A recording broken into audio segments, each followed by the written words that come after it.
warahmatullahi wabarakatuh.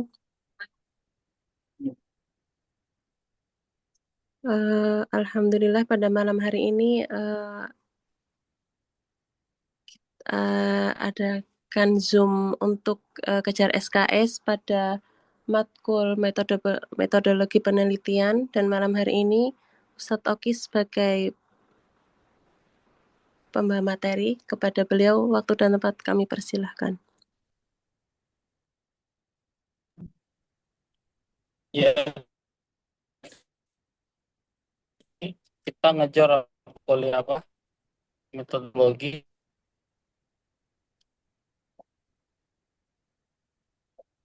metodologi apa? Penelitian ya. Ya Ustadz. Iya. Kita interaktif ya untuk mata kuliah ini karena ini metodologi penelitian ya.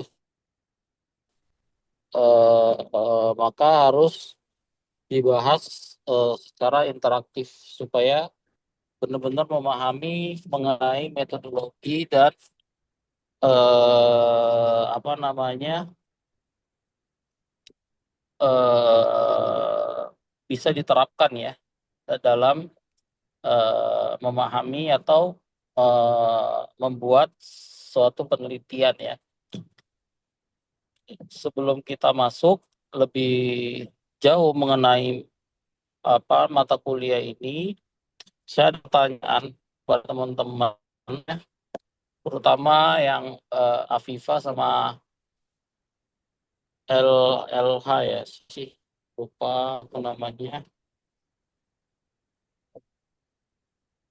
Mana satunya?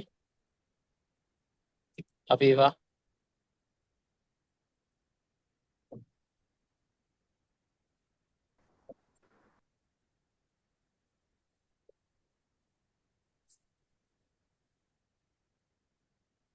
Ya, apa itu metodologi? Ada yang bisa jawab, ada yang mengetahui apa itu yang disebut atau apa definisi dari metode atau metodologi ya.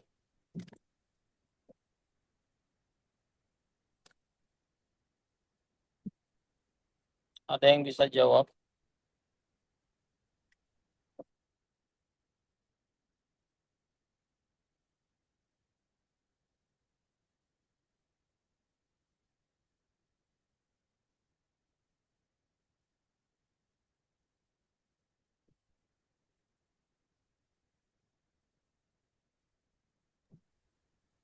apa itu metode?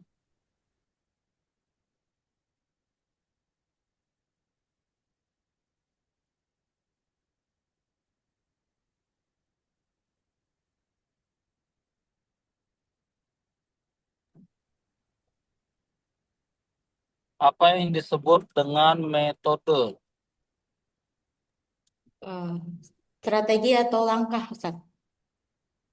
Strategi atau langkah? Strategi ya strategi.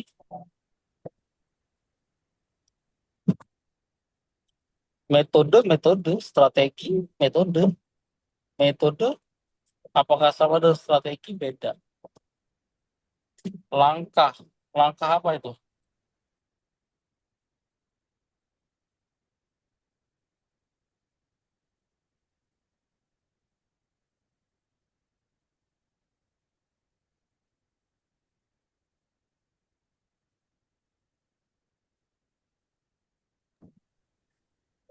Langkah apa?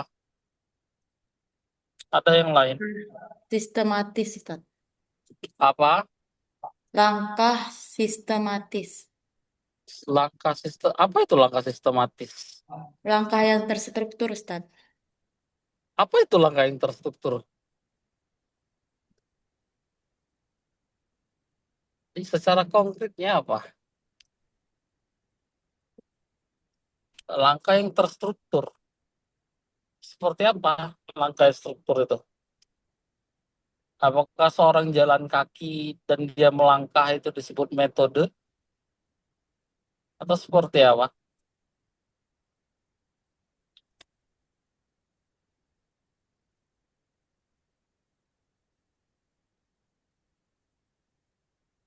Ayo, ayo siapa yang bisa jawab? Buka Google aja, nggak apa-apa.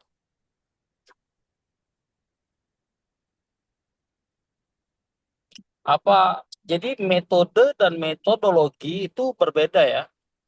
Beda antara metode dan metodologi. Itu ada perbedaannya.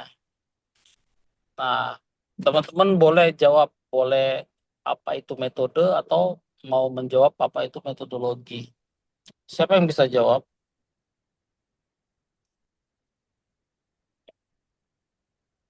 Ayo,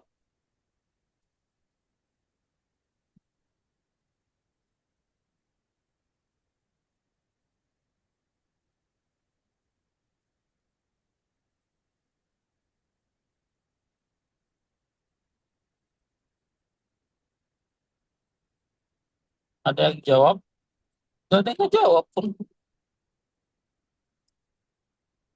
Mana nih jawabannya nih?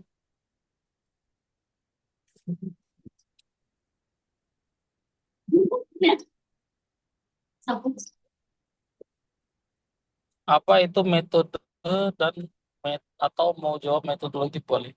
Metode itu alatnya, sedangkan metodologi adalah ilmu pemikiran.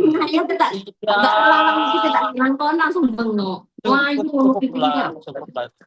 Tapi masih kurang, kurang, maksudnya kurang dapat esensinya ya. Ada bisa ditambahin, silakan.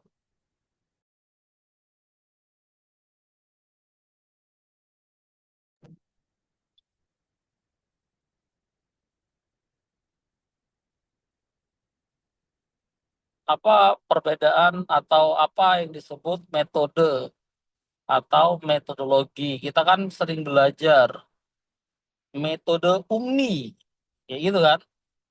Atau metode Sabak Saboki Manzil misal. Atau metode apa lagi yang kalian tahu? Metode Imam Syafi'i gitu ya. Hanya bisa menjawabnya atau mengucapkannya saya. Metode kiroah, metode tikror. Itu semuanya metode, metode, metode. Apa itu metode?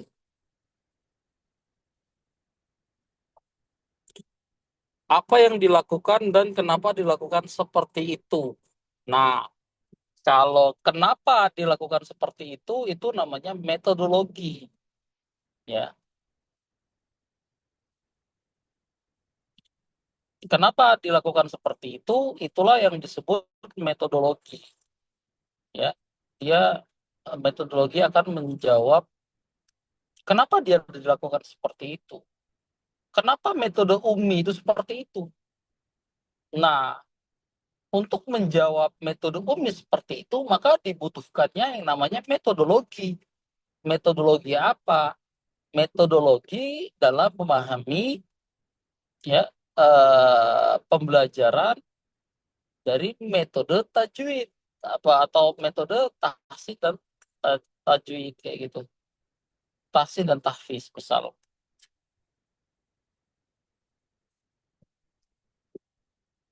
Metode itu cara terstruktur yang digunakan untuk mencapai tujuan.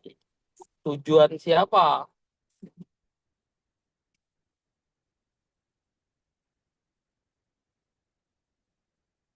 Iya, cara yang terstruktur yang digunakan untuk mencapai tujuan. Tujuan apa? Cara terstrukturnya seperti apa? Ada yang bisa lagi menjelaskan lagi mengenai metode?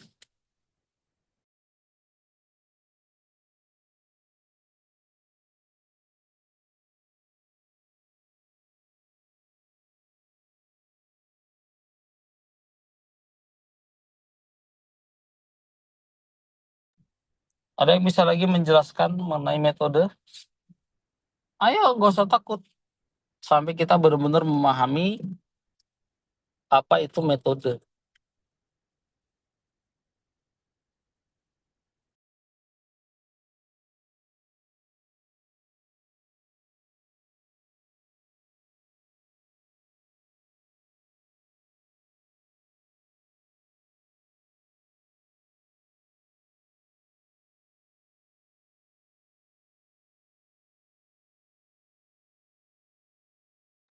Ayo, siapa yang bisa menjawab? Kenapa diem-diem bae?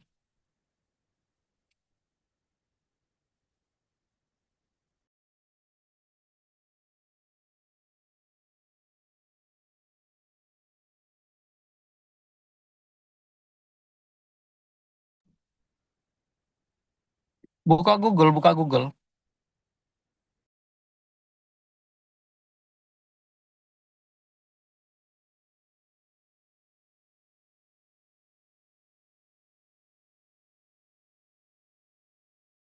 Metode adalah cara untuk mencapai suatu tujuan. Sama.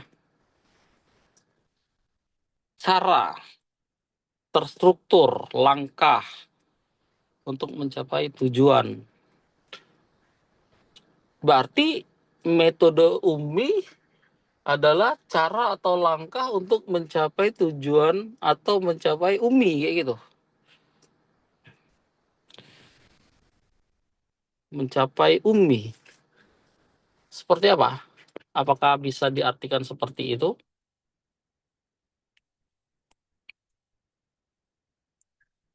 Karena sebenarnya dalam ilmu metodologi itu adalah atau ilmu metode, apalagi metode penelitian itu adalah seni berpikir, ya.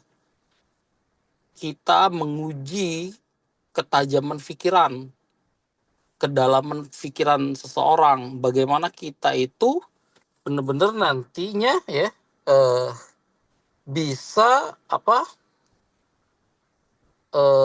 namanya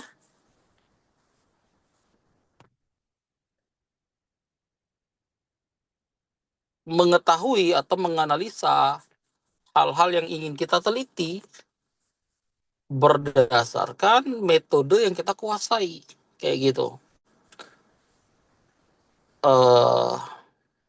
Bukan hanya cara ya, bukan hanya apa namanya langkah gitu kan,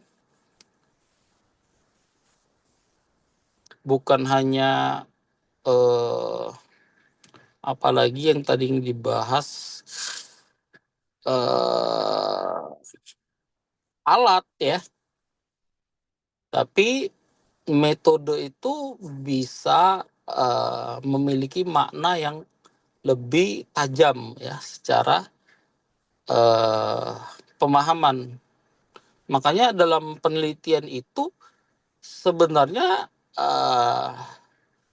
seseorang itu dituntut rasional, yang mana ketika awal terjadinya sesuatu atau peristiwa ya atau kejadian itu seseorang itu tidak bisa menghadirkan rasionalnya itu. Dia itu dipahami berdasarkan perspektif perorangan.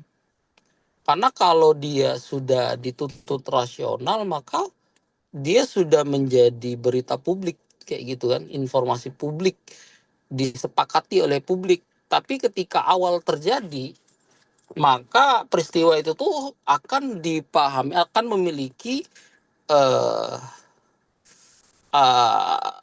ketidakrasionalan. Contoh misal angin gitu ya. Misal dalam pendidikan lah ya.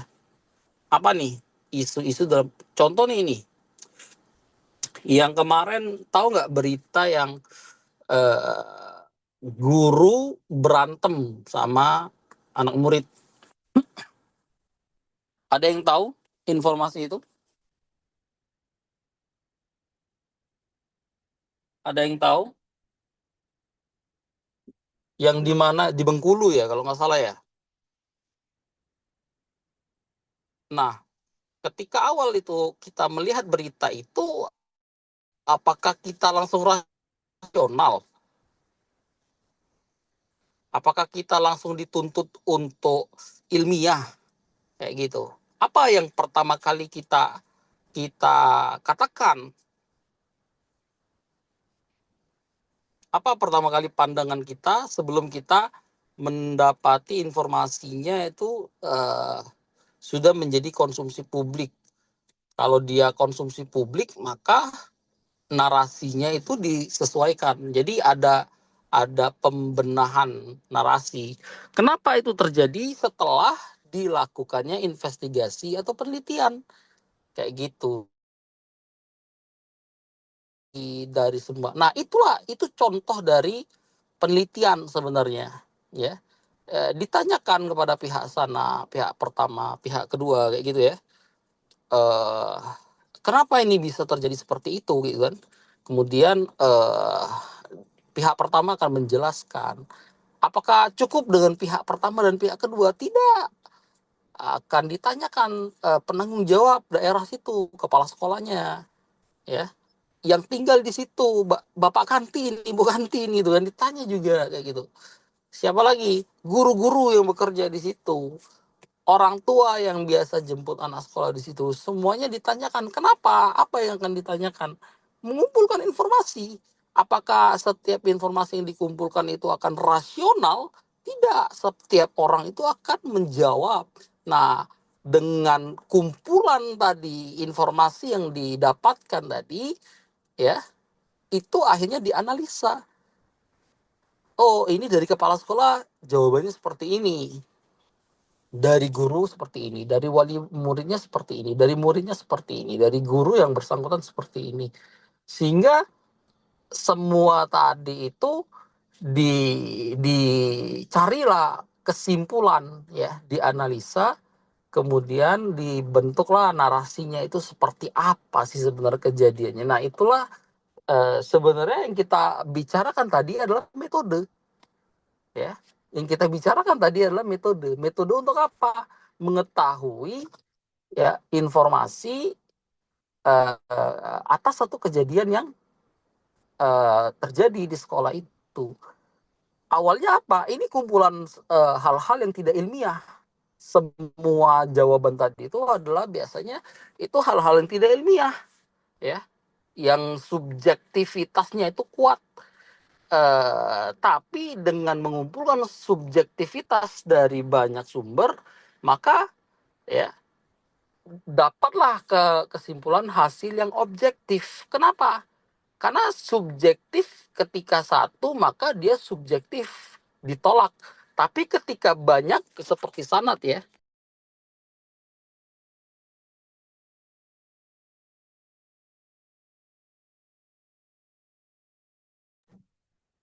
seperti apa namanya, sanad, ya, ada apa namanya,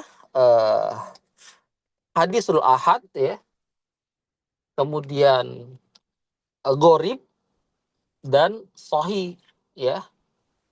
Kalau hadisul ahad, ya, marawahu rawin wahid, yaitu misalnya orang yang meriwayat subjektivitasnya kuat. Kenapa dia hadisul ahad? Ya, kebanyakan dia lemah kecuali dari orang yang fikoh kayak gitu kan.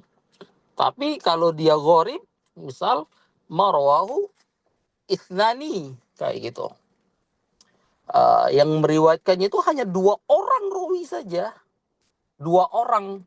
Apakah itu ditolak? Enggak. Apakah diterima juga? Enggak. Gharib aja hadisnya. Aneh, asing. Kok cuma 2 orang nih dari sekian banyak ulama hadis, dia 2 orang doang yang tahu gitu kan. Kemudian sohi misal, atau mutawatir misal.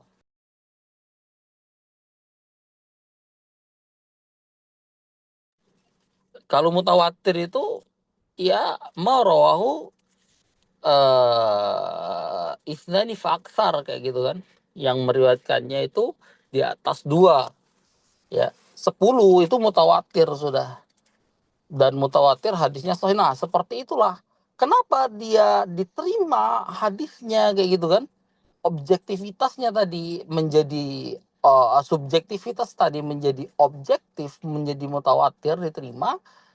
Iya, karena itu sudah menjadi informasi publik kayak gitu. Semua orang tahu kayak gitu kan, dan itu kebenarannya itu tidak diragukan lagi. Nah, itulah tadi yang dibahas contoh ya dari metode untuk apa? Untuk penelitian. Dan kita sudah tadi memberikan contoh secara langsung bagaimana metode dalam ilmu penelitian atau dalam penggunaan penelitian.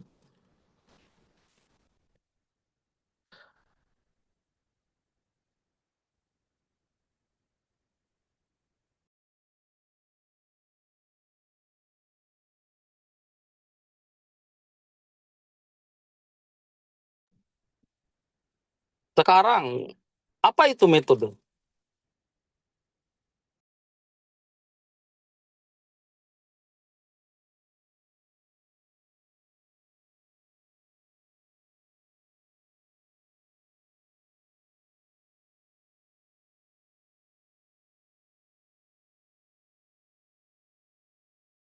Apa itu metode?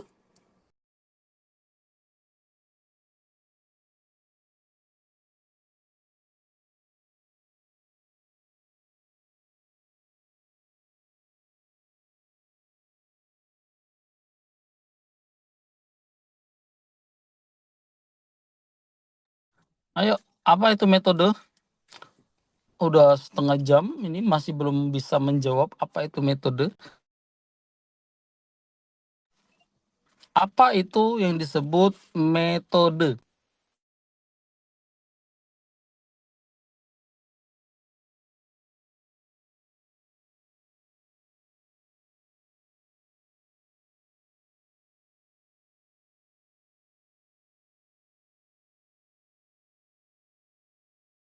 Ayo, siapa yang bisa jawab apa itu metode? Atau boleh jawab juga metodologi.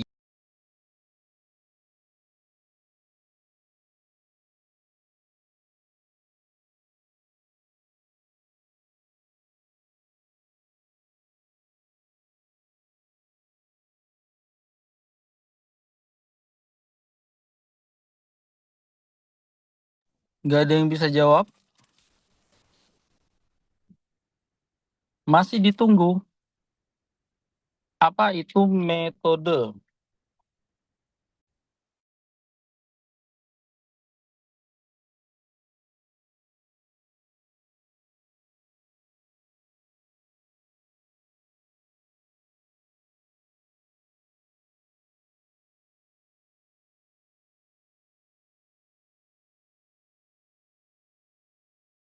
Tuh kan, akhirnya kan kalau kita dorong terus ya, kita itu akan mencari kosakata.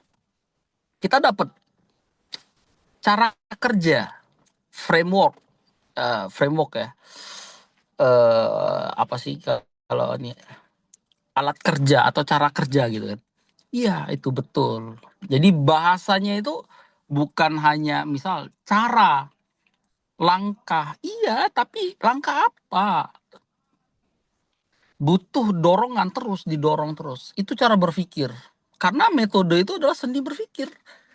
Seperti saya ini yang saya gunakan adalah metode, ya. Tapi saya memahami metodologinya, ya.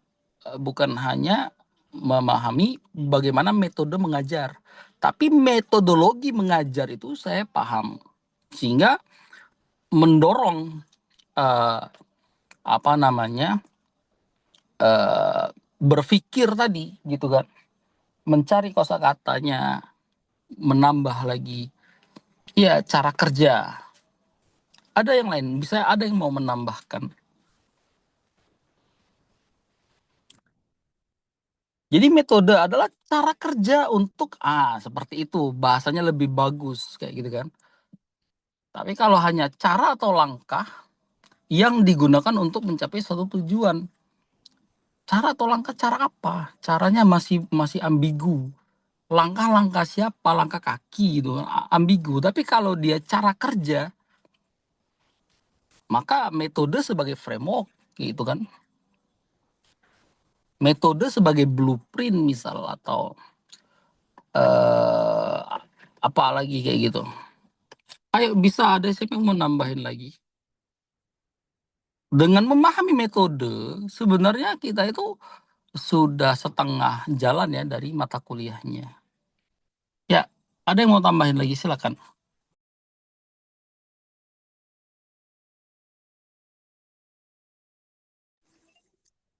Metode itu seni berpikir. Dalam metodologi atau dalam ilmu metodologi, di situ adalah bagaimana kita mampu membuat atau menciptakan seni-seni dalam berpikir. Dan seni dalam berpikir itu abstrak kayak gitu ya. Tidak seni berpikir siapa yang betul, gak ada. Einstein apakah betul dan salah kayak gitu. Siapa lagi seni berpikir ya yang orang-orang cerdas. Nabi betul karena wahyu. Ya itu bedanya. Nabi SAW itu adalah wahyu yang dimana cara beliau menyampaikan itu sudah dibimbing oleh wahyu kayak gitu. Maka itu keluar namanya dari khawarikul adah atau apa sih namanya, di luar kebiasaan manusia kayak gitu kan, karena dia sudah dalam ranah wahyu kayak gitu ya, dalam ranah samawi.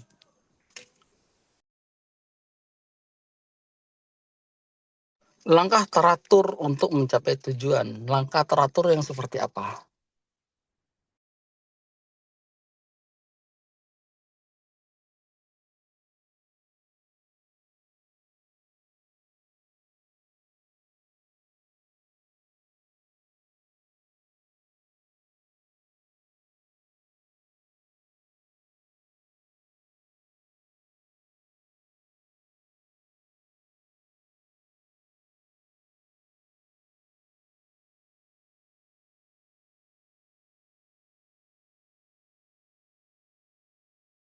Kemampuan berpikir yang kreatif untuk mengubah ide abstrak jadi kerangka yang jelas dan sistematis. Kemampuan ini apa nih? Ini terjemahan dari apa nih? Bisa diperjelas, Tad?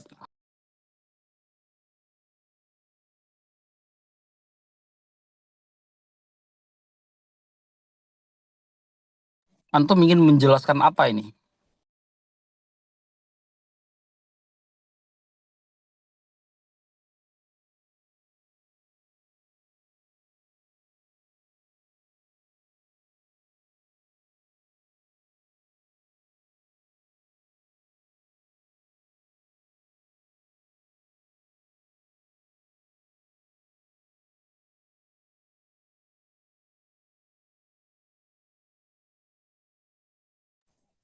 Ayo, ini mau menjelaskan apa, Ustaz?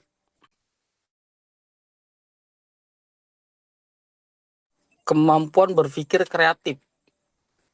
Iya, tapi maksudnya apakah ini masuk? Kita lagi membahas definisi dari metode atau metodologi gitu kan. Kita belum membahas penelitian supaya kita tuh paham ya apa yang dimaksud dari metode penelitian, misalnya metode UMI, metode Tikror gitu kan.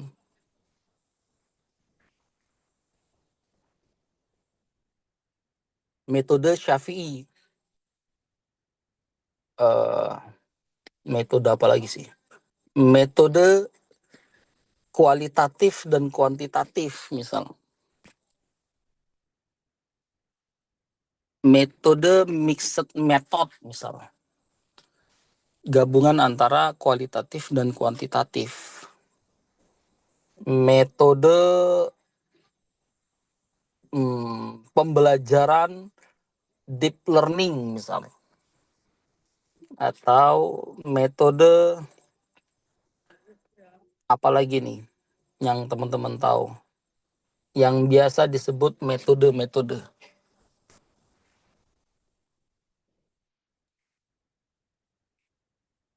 Apalagi coba yang teman-teman punya kosakata tentang metode apa yang kalian tahu? Terserah, apapun itu. Atau yang lebih bagus lagi dalam ilmu pendidikan. Metode apa yang kalian tahu dalam ilmu pendidikan? Tadi deep learning, metode deep learning, joyful, apa tuh? Apa namanya? Aduh, lupa nih ini ya. Joyful, kemudian Apa ya lagi? Aduh, lupa nih, ada tiga macam ya. Ayo, apa teman-teman yang tahu tentang kosakata mengenai metode qiraatul Quran, metode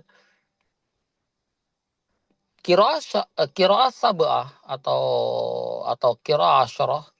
Apakah itu disebut metode atau apa? Apakah itu disebut metode atau bukan?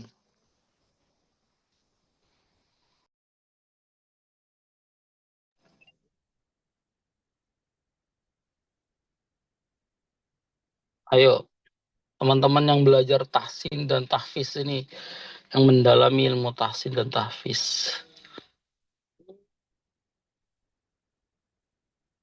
Qiraah sab'ah dan asyra itu termasuk metode atau bukan? Metode membaca Al-Quran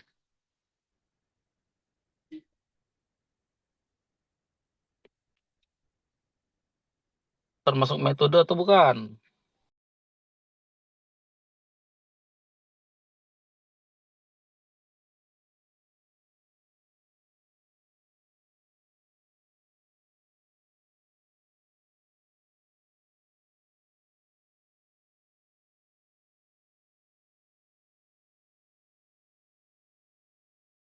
Mana nih diem-diem baik? Nggak ada yang bisa jawab. Ada yang mau bantu jawab? Bukan. Kenapa eh, qiraah sab'ah dan asyra itu bukan termasuk metode?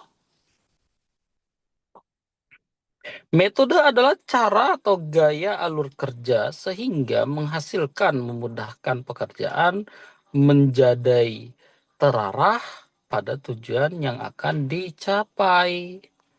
Menjadi terarah pada tujuan.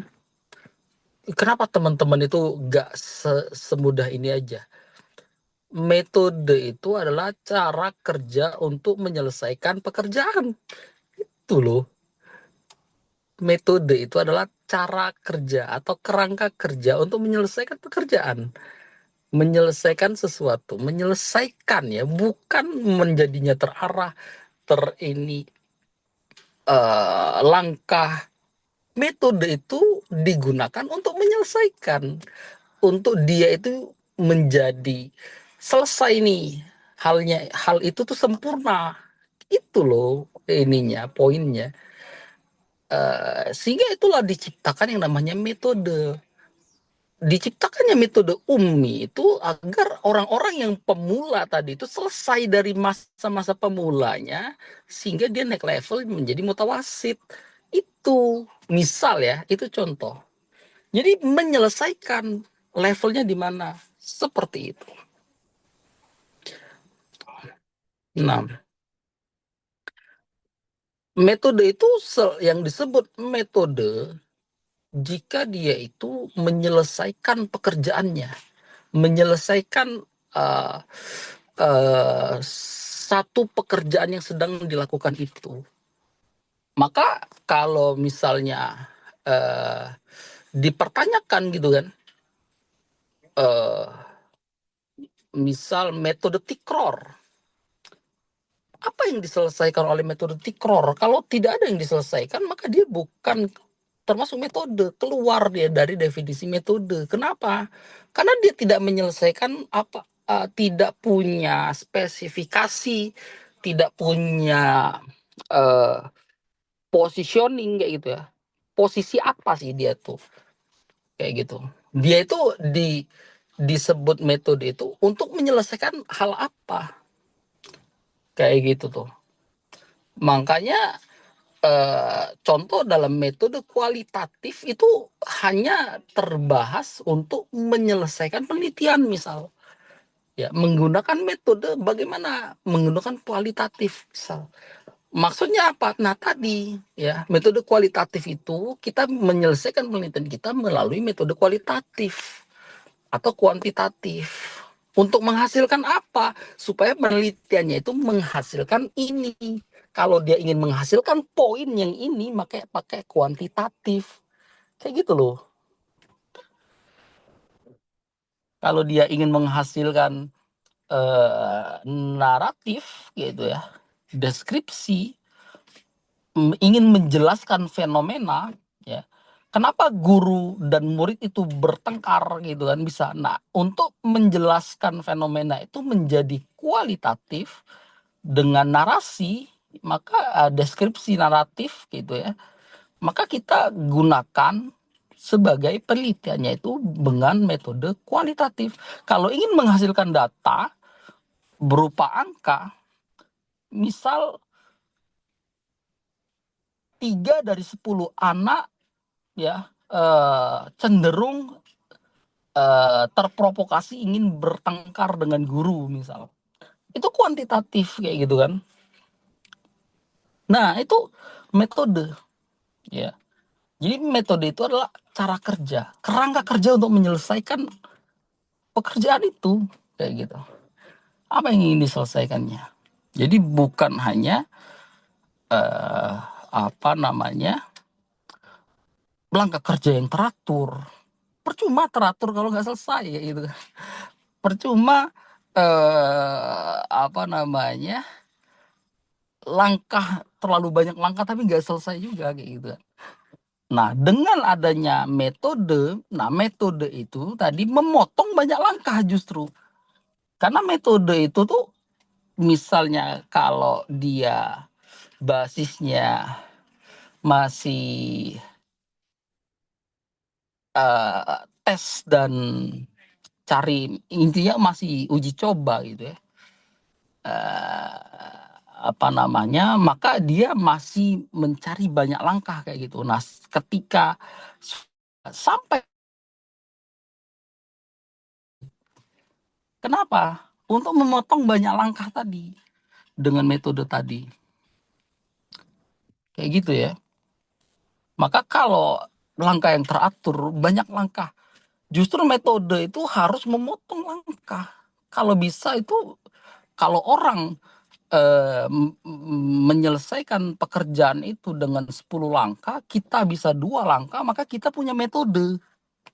Paham sekarang tentang apa itu metode?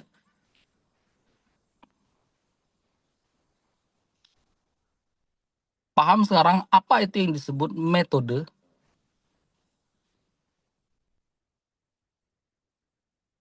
Ya, yang baru datang nih. Aneh tanya lah ini. Afwan baru join. Ustaz, apa itu metode?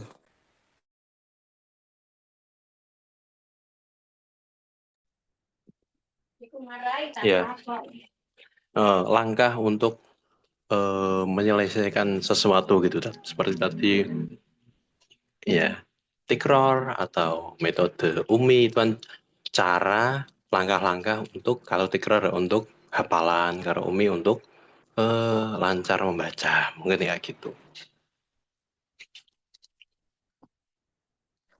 Coba antum definisikan dengan yang lain lah. Jangan yang sudah disebutin. Waduh, apa ya tadi ya? Metode itu adalah ya sebuah proses untuk menggapai suatu tujuan gitu mungkin. Menggapai suatu tujuan ya. Kayak Ya. aneh jadi menggapai suatu tujuan itu kayak Dragon Ball lah ya. Ya, intinya itu tadi intinya. Ini tahu kan antum lirik lagu terakhir ya, siapakah yang pantas melaksanakan ya gitu tuh. Iya. Iya. Kenapa tidak boleh menjelaskan sesuatu itu, eh, kenapa aneh selalu memberikan apa namanya, selalu apa ya, tidak mencukupkan sesuatu itu kalau dia masih mengeluarkan pertanyaan kayak gitu ya. Contohnya iya. kalau kita menjawab sesuatu, tapi jawaban kita itu melahirkan pertanyaan yang lain. Sebenarnya itu tidak menjawab, justru malah melahirkan masalah. Membuka pertanyaan-pertanyaan baru lagi. Paham nggak? Ya, paham. Nah, Tuh, kalau dalam apa itu ya, dalam mantek itu jamek manek itu ya, Tat, ya. nah itu.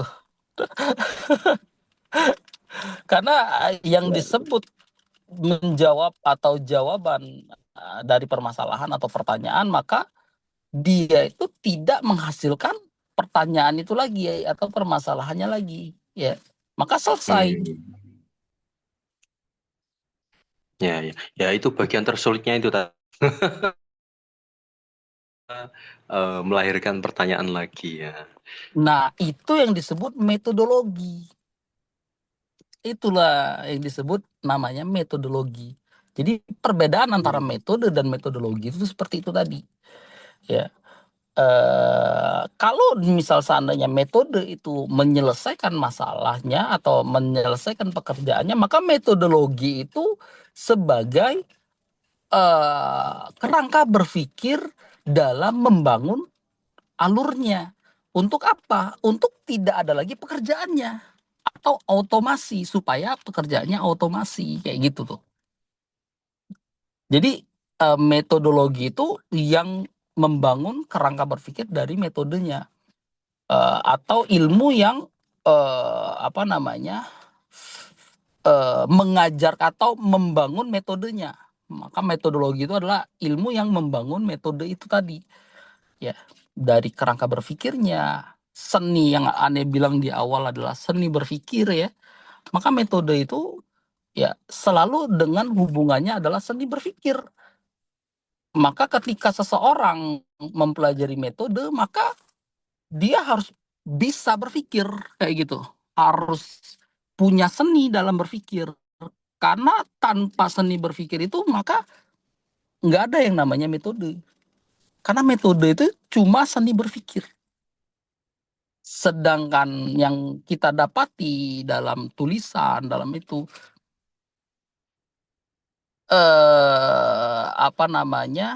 itu tuh hanya membuat seni berpikir yang abstrak tadi itu lebih bisa dibaca, bisa tergambarkan. Padahal nih,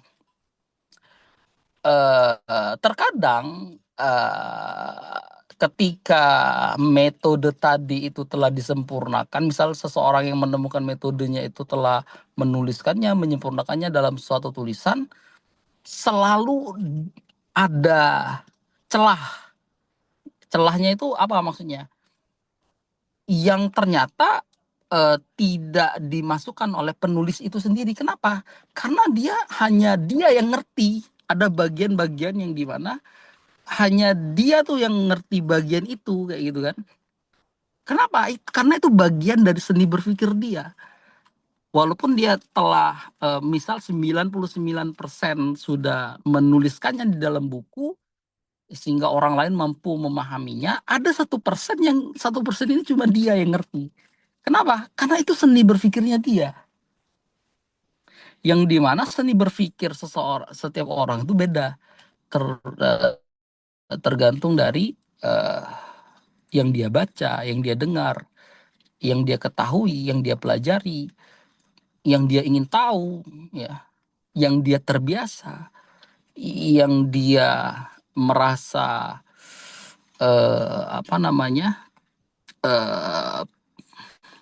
prihatin kayak gitu ya, dan lain-lain.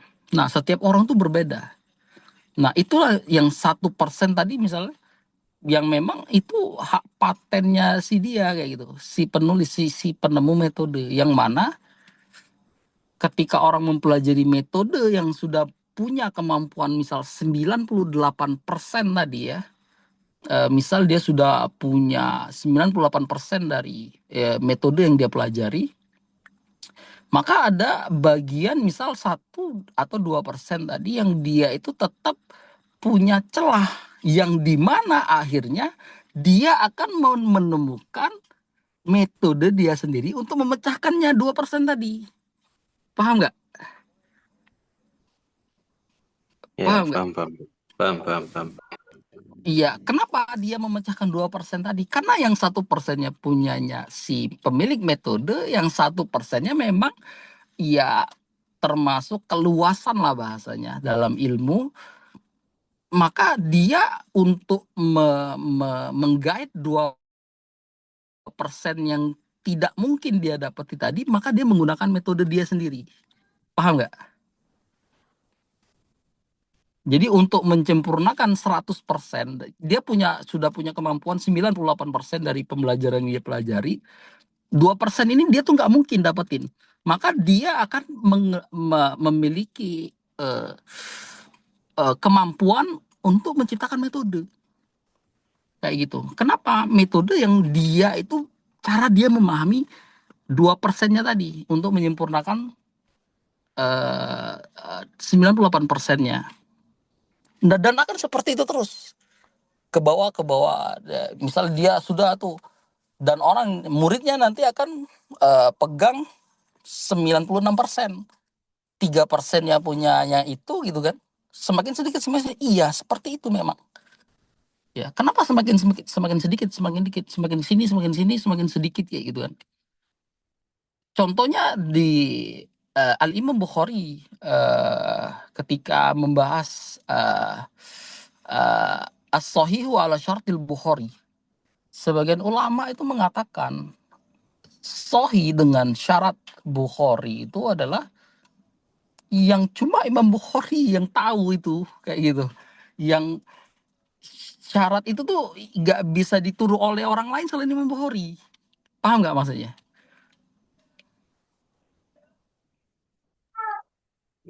Kalau kalau itu gimana Tat? Kalau metodologi madhab, nah itu kan madhab Syafi'i, madhab Hanafi itu apakah murid-muridnya itu memang apakah metodologi itu hanya yang paham benar-benar itu memang imam madhabnya atau gimana Tat? Atau muridnya juga mengikuti metodologinya ya, mengingat tidak ada teks tertulis ya bagaimana metodologi mereka dalam menggali hukum-hukum dari Quran dan hadis gitu, hanya riwayat kayak gitu. Mumtaz. Nah, yang aneh pertama akan jawab riwayat itulah, atau yang disebut namanya Islam itu punya 2 emas, sanad dan nasab. Yang dimana sanad dan nasab ini hak patennya Islam. Bahasanya apa sih kalau ini? Hak paten, bukan hak paten ya. Apa sih bahasa ininya bagusnya ya? Keistimewaan lah ya. Keistimewaan. Eksklusif. Apa? Eksklusif lah. Iya. Islam itu mahal itu karena punya 2, menjaga 2. Apa yang dijaga? Nasab. Yang kedua adalah sanad.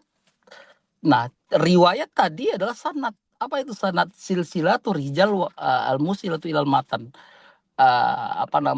Sambungan rijal-rijal atau para orang-orang yang memegang riwayat tadi, yang dia itu akan menyampaikan matannya, riwayatnya tadi. Maksudnya apa? Gimana dengan metode yang diterapkan dalam fiqhul madzhab misal? Seperti bagaimana kita mampu memahami madhab Hanafi, madhab Maliki, Syafi'i, dan Hambali misal, maka itu memang harus dikembalikan kepada riwayat. Itulah kemuliaan Islam tuh di situ, Zat. Kan tadi antum bahasnya, kan kita hanya memahami melalui riwayat. Iya kan? Nah, itulah salah satu, justru itulah yang menjadi kemuliaan Islam. Dengan riwayat-riwayat tadi kita mampu memahami satu metodologi dari fikih madhab misal. Maka apa riwayatnya? Maka kita lihat bagaimana riwayat dari mazhab-mazhab Syafi'i, misal Syafi'iyah, misal di situ ada eh, ashabus Syafi'i, misal apa namanya, jadi dalam mazhab Syafi'i itu dia mutadarritnya apa, tadarrutnya itu adalah kaulnya itu ada pembesarnya. Contohnya Imam An-Nawawi dan Imam Rafi'i misal, yang sebagai ketika para mazhab Syafi'i apa namanya berselisih, maka yang rojih itu adalah dari mazhab Syafi'i Imam An-Nawawi dan Imam Rafi'i misal, yang diambil kaulnya seperti itu. Misal berselisih dalam mazhab Syafi'i dalam satu hukum, maka apa yang dipendapatkan oleh Imam An-Nawawi dan itu yang dinisbatkan kepada mazhab Syafi'i. Seperti itu kan? Itu riwayat. Itulah maksudnya keistimewaan Islam tuh ada di situ tuh. Paham nggak maksudnya? Iya, paham. Nah, tapi gini, yang arah anak itu gini, maksudnya kan metodologi itu kan milik gimana ya, ya mau Arijal Hilal Mati itu. Kalau misal ada seseorang yang taklid, misalnya taklid tanpa memahami metodologi, misal, lalu beragama, berfikih, yes, apa kata ulamanya, apa kata itu, nah, tanpa memahami metodologinya, gitu. Apakah itu apa ya namanya? Apakah itu dapat dikatakan kita itu mengikuti metode Syafi'i misal, mengikuti berfikih metode Hanafi misal, apakah kayak gitu lah, tanpa memahami metodologinya, metodologi madhabnya. Oh, sekarang aneh ngeh ini. Sebenarnya di pertanyaan ini tuh ada tiga lah ya aneh ini kan. Yang pertama itu yang paling poinnya, apakah nisbah seseorang itu tuh bisa disematkan tanpa harus dia memahami metodologi, misal itu ya. Paham nggak? Bener nggak aneh? Ya gitulah, kan tadi kan dari pembahasan kita kan apa metode itu adalah salah apa 1% dari metodologi gitu kan. Nah, sekarang tanpa memahami metodologi, apakah hanya mengikuti metode saja, itu apakah bisa kita dikatakan mengikuti madhab itu gitu? Nah, aneh nangkep itu insyaallah. Aneh nangkep. Jadi yang pertama, karena perbedaan antara metodologi dan misal ada dalam pemahaman metodologi dan metode, apakah cukup dengan kita melakukan metode seperti taklid ya, tanpa harus punya metodologi gitu kan? Apakah kita sudah bisa dinisbatkan kepada beragama dengan satu nisbah tersendiri gitu, misalnya gitu ya. Sebenarnya gini, kalau dalam hal ini yang disebut namanya dalam ilmu itu tuh likuli makomi makol, apa ini di setiap tempat itu ada pembahasannya, ada konteksnya.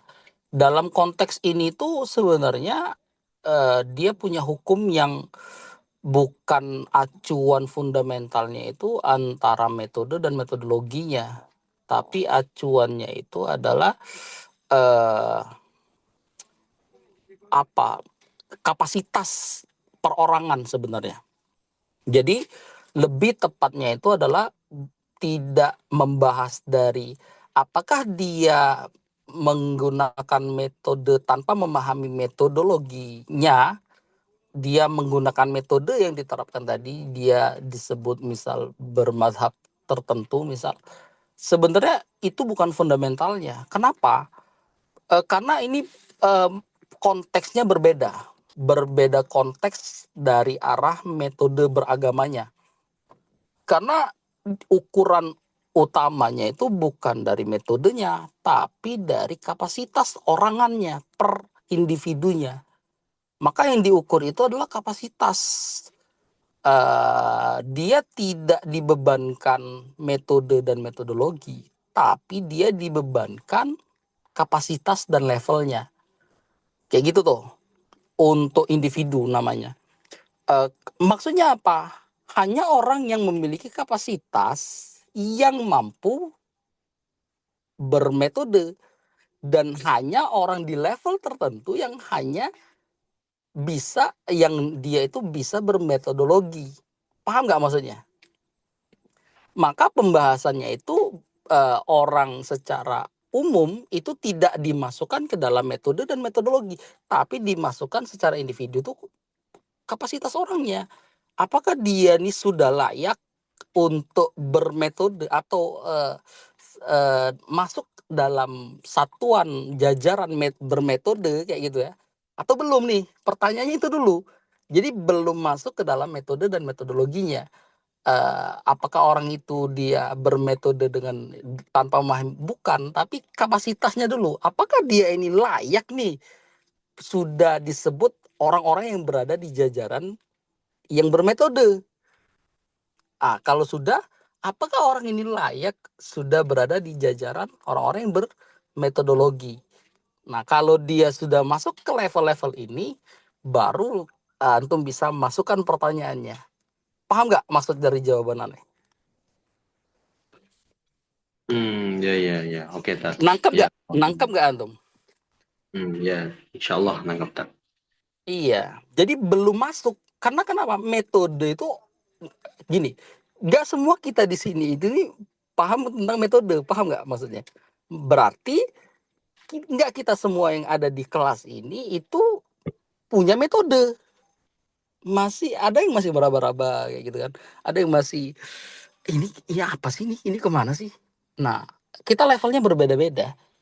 Maka tidak bisa disebutkan atau disematkan bahwasanya dia melakukan hal yang sama dengan gurunya atau dengan teman sebelahnya, dia ini satu level. Tetap enggak bisa. Karena kenapa? Ya, kapasitas individu tetap ukurannya adalah kapasitas individu. Seperti itu, Ustaz. Nangkap ya? Ya. Siap, Tat. Ya, syukran. Ya, Iya. Udah dapat gambaran belum nih kita tentang metode tadi? Kita udah berkelana lalang buana ini membahas metode dan metodologi kayak gitu kan.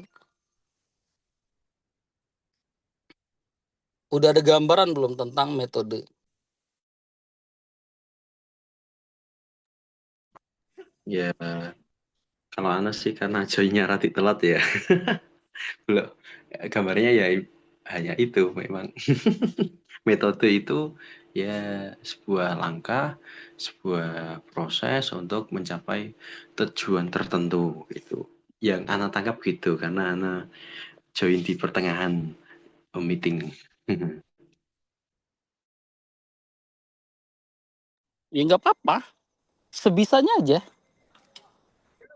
Dan itu udah lebih dari cukup lah insya Allah. Oh iya, gitu. Tadi kan mungkin belum terjawab ya itu ya. Apakah qiraah sab'ah dan asyroh itu kan mengapa itu bukan metode, itu gimana Tat maksudnya? Kan sama-sama itu kan metode untuk memahami perbedaan lafaz gitu apa atau gimana Tat? Tadi kan kayaknya belum terjawab, kayaknya Ustaz, kayaknya. Nah, itu bagus banget antum angkat lagi. Kenapa anak angkat itu? Karena tahu nggak benang merah yang ada di pikiran teman-teman kebanyakan itu yang disebut metode itu kalau dia punya step by step atau urutan lah, angka 1, 2, 3, 4. Kalau dia ada itu disebut metode. Paham nggak maksud aneh? Kenapa aneh bilang qiraah sab'ah? Karena dia punya angka. Seakan-akan alam bawah sadar antum itu tuh langsung menyangka kalau dia ada angka dia metode. step by step urutan misal seperti itu. Paham nggak maksudnya? Ya, nah. Nah, Ya. itu sebenarnya yang metode tuh nggak seperti itu. Metode itu bukan jadi aneh ingin menggambarkan bahwasanya terkadang kita salah memahami apa namanya hal tadi satu perkara sehingga kita memasukkan semua yang mirip atau semisal ya dia masuk ke dalam satu kesatuan tersebut kayak gitu yang mana itu harusnya nggak bisa. Nah, aneh angkat contoh apakah qiraah sab'ah dan qiraah asyarah itu termasuk metode, maka jawabannya tidak. Tadi ada yang jawab tidak. Bukan, Dewi. Kenapa bukan? Siapa yang bisa kasih alasan kenapa dia bukan? Karena dia cara membaca Quran misal. Loh, kan metode tadi cara. Makanya kalau definisinya kurang maka kita tuh akan terbentur. Banyak sekali yang kita akhirnya terbentur kalau kita tidak mendefinisikannya dengan konkret kayak gitu ya. Kenapa bukan? Ayo Dewi atau yang lain. Nanti aneh jawab Ustaz ya. Tapi kita up dulu nih ke teman-teman. Kenapa qiraah sabah dan qiraah asyra itu bukan metode membaca Quran? Cara membaca Quran. Karena dia termasuk ilmu qiraat dengan adanya riwayat. Tapi kan dia metode cara membaca Quran. Ada metode yang seperti ini, ada metode yang seperti itu. Ada qiraah hafs, kolun. Aneh. Kolun itu yang kayak Bismillahirrahmanirrahim. Gimana sih? Lupa nih Ya, jadi. anak belajar itu Tat. Bismillahirrahmanirrahim. Itu gimana sih? Ya, Aneh lupa kan? kalau kolon itu terkenalnya dengan wawu jamak saat mim. Sebetulnya suratal ladzina an'amta 'alaihimu ghairil maghdubi Oh 'alaihim. iya. Iya. Kalau yang re terus itu gimana? Itu kalau taklil itu waras. Oh, waras. Iya sih waras Ya, ya. Wah, ya wadduhi wal laili idza saji itu Tat. mumtaz, masya Allah, barakallahu fiik. Wah, iya, kena. Ayo tadi, karena dia termasuk ilmu qiraat dengan adanya riwayat. Apakah itu bu? Secara misal gini, kita secara pakai dasar awam ya orang awam. Kalau kita katakan itu adalah cara-cara yang di apa namanya disepakati dalam membaca Al-Quran. Cara membaca Al-Quran yang telah disepakati dalam Rosem Usmani ya. Bener nggak nih Zat? Rosem Usmani Zat? Nah, betul Tat. 7 ya atau 10 ya gitu ya. Iya. Berarti itu cara membaca. Apakah kalau kita menggunakan definisi ini bisa dikatakan yaitu termasuk metode membaca Quran kayak gitu? Gimana? Tuh, aneh bisa jadi musuh, bisa jadi kawan nih sebenarnya.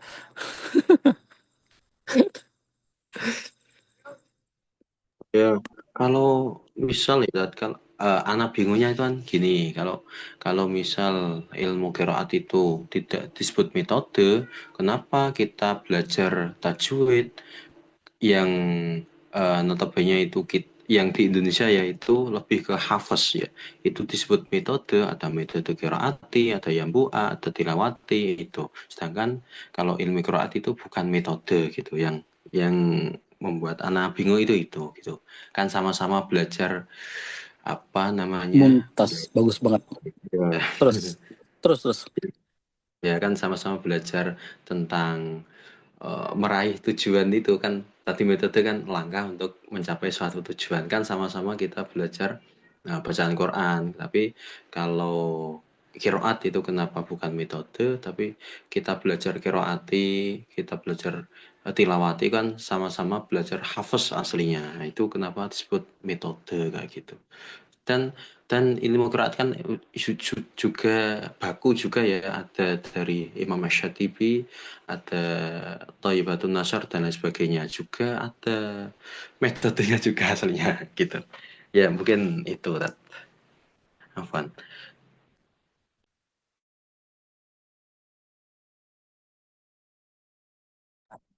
Itu sebenarnya bagus banget ya, ingin kita bedah sebenarnya.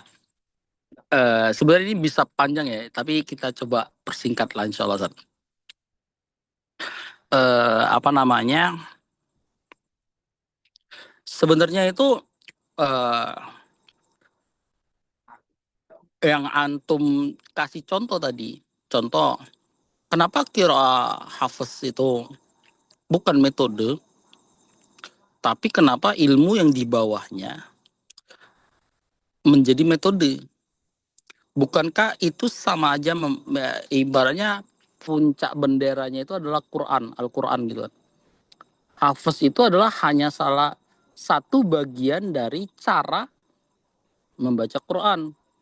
Dan ilmu-ilmu yang dibawanya itu adalah cara-cara mempelajari bagaimana mempelajari qiraah hafaz kayak gitu kan, supaya bisa membaca Quran dengan qiraah hafaz kayak gitu. Gitu kan, Zat?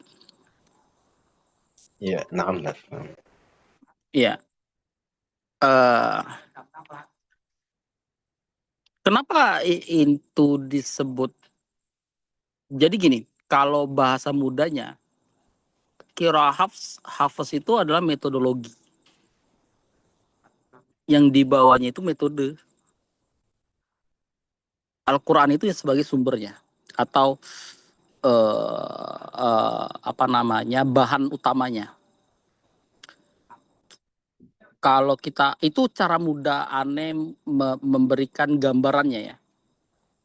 Kenapa qiraah hafaz itu aneh masukkan ke dalam metodologi? Karena dia memegang filosofi utama dari bendera besarnya. Jadi dia sebagai pemegang bendera besarnya, yaitu yang membangun kerangka berpikir turunannya, sehingga semua turunan di bawahnya itu disebut metode. Dan qiraah hafaz itu tidak disebut metode. Kenapa? Dia yang membangun metode tadi. Maka sesuatu yang membangun metode-metode itu disebut metodologi. Paham nggak antum sekarang? Iya. Dapat gambaran nggak? Iya. Berarti ilmu qiraat itu metodologi ya tadi ya, bukan metode. Mumtaz, itu cara gampangnya. Kalau kita persingkat ya, dalam memahami apakah kira Sabah Asro itu termasuk metode atau dia metodologi. Kalau dalam ilmu ini dia masuknya metodologi membaca Qurannya. Ilmu yang akhirnya melahirkan metode-metode turunannya. Atau bahasa mudanya metodologi itu adalah yang mengajarkan metode atau yang mengajarkan cara menggunakan metode. Nah, itu yang disebut metodologi. Jadi dia itu yang mengajarkan cara menggunakan metode-metodenya. Jadi ilmu yang mengajarkan cara menggunakan metodenya. Dalam artian semua metodenya tadi itu, nah si qiraah hafaz ini nih yang akhirnya tujuan para ininya. Dia ilmunya yang untuk menggunakan semua metode ini, maka cara membaca hafaz inilah tetap menjadi kuncinya. Walaupun di situ punya metode umi tadi, metode apa lagi yang antum ini? Ya, banyak qiraati, Iya, yambu'ah, qiraati dan lain. Tetap yang menjadi ilmu yang menjelaskan cara menggunakan qiraati dan lain-lain itu yaitu tadi qiraah hafaznya itu. Mereka akan balik-baliknya ya tetap menggunakan qiraah hafaznya. Paham nggak? Ya, ya, ya. Ya, Langsung oke. langsung nangkepnya ke situ ya. Oh, ya, ya, ya. Oke, oke. Jadi mau sebanyak apapun metodenya, ya qiraah hafaznya ini sebagai yang menjelaskan Tujuannya. semua metode tadi. Dia bukan sebagai tujuan, tujuannya itu membaca Quran. Ya, ya, ya. Oke, oke, Paham oke, kan? oke. Paham nggak? Tangkap. Ya, oke, oke, siap. Tapi yang menjelaskan semua metode tadi, yang akhirnya semua metode tadi itu mampu dipahami karena punya terjemahan dari qiraah hafaz. Ujung-ujungnya semuanya tadi itu ya tetap menggunakan qiraah hafaz. Tujuannya apa? Membaca Quran. Gitu kan? Ya, ya, oke. Semua muaranya ke hafaz gitu kan, misal.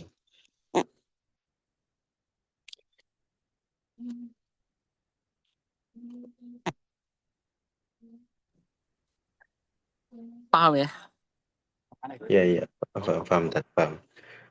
Iya, ya, baru Ya. nangkep. Ya, seperti itu. Jadi tujuannya tetap ya ngambil apa namanya? Ya ilmu Al-Qur'annya tetap yang menjadi bahan utama yang dipelajarinya. Qiraah hafaznya itu ya sebagai bahasa atau ilmu yang menjelaskan semua metodenya, dan semua metode tadi itu masuk ke dalam kerangka untuk menyelesaikan setiap kerjaannya itu sebagai apa gitu kan. Contohnya Iqra untuk ngajarin anak yang baru belajar eh, baca Quran untuk bisa baca Quran misal. Kan dia punya posisi sendiri. Apakah ketika mereka sudah lancar Iqra harus Iqra lagi? Enggak kan? Selesai. Ada selesainya kan? Nah, itu disebut metode. Dia menyelesaikan satu posisi, satu level, satu pekerjaan, satu apa ya? Satu tingkatan lah untuk dia bisa up ke level selanjutnya. Apakah nanti di level selanjutnya dia belajar Iqra? Enggak kan? Maka dia akan menggunakan metode yang lain lagi untuk menyelesaikan levelnya. Misal yang dibutuhkan tadi adalah penguatan hafalan. Karena biasa setelah Iqra, misal disuruh ngafal juz 30, apa metode yang secara spesifik bisa mempermudah menyelesaikan hafalan juz 30? Contohnya misal menghafal dari berapa surat sih kalau sampai Al-Kautsar itu? Dari Anas sampai Al-Kautsar 16 ya? Berapa sih? 6, 6.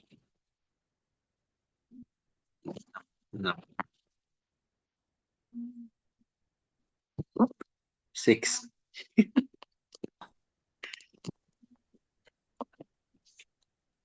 Halo? Berapa ayat? Berapa surat sampai dari Anas sampai Takasur? At-Takatsur kan? Oh, Iya, At-Takatsur. 16 ada. Al-Fil itu kalau nggak salah 12-13 deh, kalau nggak salah. Lalu Berapa? oh, 10 Tat. 10 ya? Iya, kalau Nah, terawih biasanya. iya. Nah, contoh misal dalam cara memahami cara menghafal juz 30, maka hafalin dulu dari An-Nas sampai Takasur, kemudian baru sambung ke An-Naba misal. Nah, itu disebut metode nggak? Iya, itu disebut metode namanya. Kenapa itu disebut metode? Tapi dia tidak baku. Metode tidak baku. Itu misalnya apa namanya? Pengalaman misal. Berangkat dari pengalaman seseorang, ngafal ini, dan dia tidak baku. Kenapa dia tidak baku? Ya karena tidak diuji. Metode itu perlu diuji. Siapa yang mengujinya? Metodologi. Bagaimana cara metodologi itu menguji metode? Sama seperti tadi. Kalau kita ambil lagi analisa, misal metode Umi itu tuh dianalisa juga bagaimana cara membaca qiraah hafs dengan benar kayak gitu kan. Apakah qiraah Umi ini mampu menghasilkan orang-orang yang bisa membaca qiraah hafs dengan benar kayak gitu kan. Maka ujinya kayak gitu. Jadi qiraah hafsnya itu ilmu yang menjelaskan cara menggunakan metodenya tadi. Apakah dia sudah layak? Nah, itu juga diteliti seperti tadi. Maka itu perbedaan antara metode dan metodologi dalam ilmu pendidikan ya. Udah habis ini. Punya pemahaman baru mengenai ini sebelum teman-teman bisa menggunakan ilmu metodologi itu bisa diterapkan. Jadi jangan salah apa ya, mendefinisikan sesuatu. Bahkan ketika kita salah meletakkan sesuatu itu tuh kita tuh sudah kesalahan metode dari awal. Kita harus mengulang kayak gitu. Paham? Ada pertanyaan?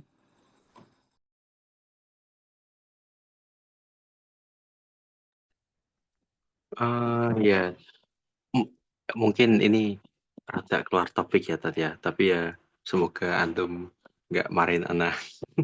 Tat, terkait dengan ini, terkait dengan apa ya, ijazah atau SKL ya, itu kira-kira keluarnya bulan apa ya Tat ya? Kalau antum berkenan menjelaskan. Udah keluar. Udah, soalnya ini kan ada ya intinya dibutuhkan kita tadi ya, dibutuhkan. Udah tahu belum kalau infonya kita Oktober wisuda? Oh, belum Tat. Oktober ya. Iya. Itu misal untuk ijazah lebih maksudnya gini Tat, kan ini insya Allah Agustus ini butuh, misal diambil dulu dikirim itu apakah boleh Tat, atau serentak kolektif di Oktober gitu? Ijazah atau SKL? Ijazah kayaknya tuh, ijazah. Hehe. Kalau ijazah itu Ya. antum udah temen gini. Ane nih lagi ngurusin IPK kalian loh. Yang kenapa Ane belum menyelesaikan ininya, pada belum ngumpulin skripsian, pada belum ngumpulin. Jadi Ane nih belum ngebuat IPK kalian. Kalian tuh belum punya IPK loh. Makanya Ane Ane gitu. mau ngeluarin SKL. Iya. IPK kalian berapa? Oh iya, kan SKL kemarin kan harus membuat itu apa CV di Orchid itu. Nah, Iya. itu caranya jadi PDF gimana Tat? Hah? Caranya menjadikan PDF itu loh Tat. Itu Seperti dia langsung dari Orchid itu langsung bisa klik aja printernya itu, nanti dia langsung jadi PDF sendiri. oh iya. Mereka kan udah ngisi tapi udah mau menurut apa pemahaman aneh kan udah masuk diketik manual gitu. Itu ya Tat Jangan berarti ya. lah. Oh iya. Kemarin kan udah taati itu di Orchid itu ya, mau ngeprint masih bingung, dan mau tanya pun kayaknya antum lagi sibuk ya di grup, jarang nongol gitu. Aneh lewat admin aja deh. Oke. Pokoknya semua yang antum sampaikan ke admin itu pasti sampaikan nih. Oke. Tapi kalau SKL bisa dipercepat ya, bisa dicakdil. Kalau SKL. Bisa asalkan antum udah Oke, siap. ngumpulin. Aneh nih cuma satu kendala aneh, IPK antum berapa, itu doang. Ya, siap. Berarti Aneh Ana tuh mintanya ke, apa? ya. Kalau SKL itu Ana juga mintanya ke admin ya tadi ya. Di admin itu udah kasih SKL-nya. Oh gitu. Oh Jadi berarti ya gini, langsung. eh, kenapa belum dikasihkan ke kalian itu? Nggak ada IPK, gimana? Aneh mau ngasih sembarangan gimana coba? Oh iya iya tahu. Ana Ya, paham. paham lah maksud Aneh. Iya iya iya iya paham paham paham. Oke, Itu loh. Afan, tanyanya keluar konteks. Aman, enggak. Ya, SKL-nya itu maksudnya iya. template-nya itu udah dikasih, tinggal dicetak. Hmm, siap Jadi siap. tinggal taruh nama kalian, apa Hmm, NIM, intinya biodata kalian, berapa IPK kalian, sudah itu doang. Nah, IPK aneh hmm, tuh kemarin tuh harusnya aneh suruh ini dulu kan. Intinya kalian tuh nyelesain ini dulu, baru aneh ngeluarin SKL. Aneh tuh malah ngasih tahu SKL-nya udah siap duluan kayak gitu kan. Itu yang aneh, aduh aneh kelupaan lagi. ya. Oke oke siap Tat. Bismillah ya semoga dimudahkan ya Tat Antum. Amin, amin. Intinya Oke, aman, insyaallah. Intinya kalau antum selesai, alhamdulillah. nah tinggal minta sama admin aja. Oke siap Tat. Syukron. Iya. Ada lagi yang lain?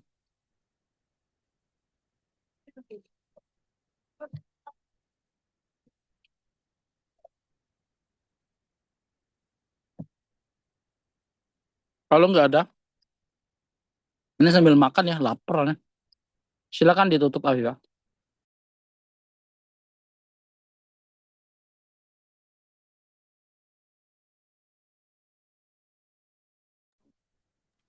Ana yang nutup Tat atau Itu ada Afifah sininya. oh iya itu. Apakah apa pertemuan ini masuk? Iya, masuk absen semua.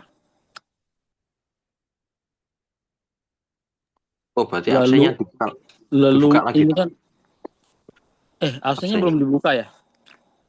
Oh iya Kemarin aneh belum tahu tutup ya. itu absennya. Iya kemarin kan Aneh terakhir. udah selesai ngitung kok, aman. Langsung masukin aja. Penghitungan kalian udah selesai semua.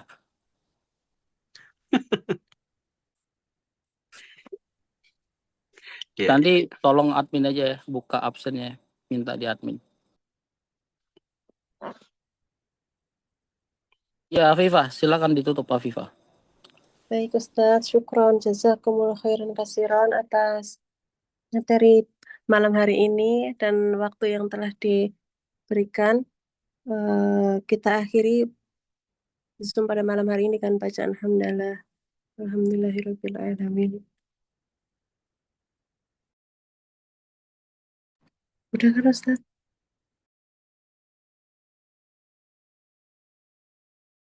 Lah udah belum? Subhanakallahumma wa Sudah, bihamdika. Alhamdulillah. La ilaha illa anta astaghfiruka wa atubu ilaik. Assalamualaikum warahmatullahi wabarakatuh. Wassalamualaikum warahmatullahi wabarakatuh.